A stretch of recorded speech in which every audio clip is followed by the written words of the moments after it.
Hello guys, இன்றைக்கி நம்ம வீடியோவில் என்ன பார்க்க போகிறோம்னா ஜெராயை பற்றி பார்க்க போகிறோம். எல்லோரும் தம்ப்நெயிலை பார்த்து வந்திருப்பீங்க. ஏன்னா அந்த தம்ப்நெயிலில் நான் போட்டிருந்தது எல்லாருக்கும் ஒரு ஆச்சரியத்தை கொடுத்துருக்கோம்.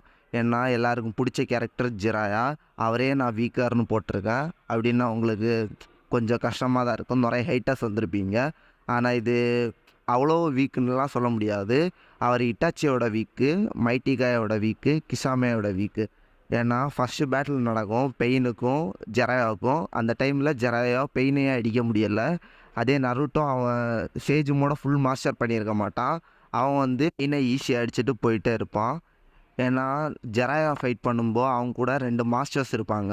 அவங்கள வச்சும் ஜெராயாவால் அடிக்க முடியலை பெயினை. ஆனால் நருட்டோ அங்கே போகும்போது நருட்டோ கூட மாஸ்டர்லாம் செத்துருப்பாங்க. அந்த டைமில் நருட்டோ அவன் பவர் யூஸ் பண்ணி மட்டும்தான் அடிப்பான். அதுவும் சேஜ் பவர் மட்டும்தான் யூஸ் பண்ணியிருப்பான். அப்போ அதிலே தெரிஞ்சிருக்கும் ஜெராயா எவ்வளோ வீக்குன்னு நருட்டோ கம்பேர் பண்ணும்போது. அப்போ நீங்களே சில பேர்லாம் சொல்லுவீங்க, இட்டாச்சியும் கிசாமையும் வந்தப்போ இட்டாச்சி சொல்லியிருப்பான் ஜெராயாவை நம்மளால் அடிக்க முடியாது, ஏன்னா லெஜெண்டரி சனின் இப்போ அடிக்க போனால் நம்மளை 2 பேரையும் ஒரே டைமில் முடிச்சிருப்பாங்கன்னு எல்லாருக்கும் ஒரு டவுட் இருக்கும். அப்போ எதுக்கு இட்டாச்சி இப்படி சொல்லணுன்னு? ஏன்னா அந்த டைமில் இப்போ அவங்க ஃபைட் பண்ண போயிருந்தாங்கன்னா கிசாமை நினச்சா ஈஸியாக முடிச்சிருப்பான். ஜெராயாவை ஈஸியானா கொஞ்சம் டஃப்பாக முடிச்சிருப்பான்.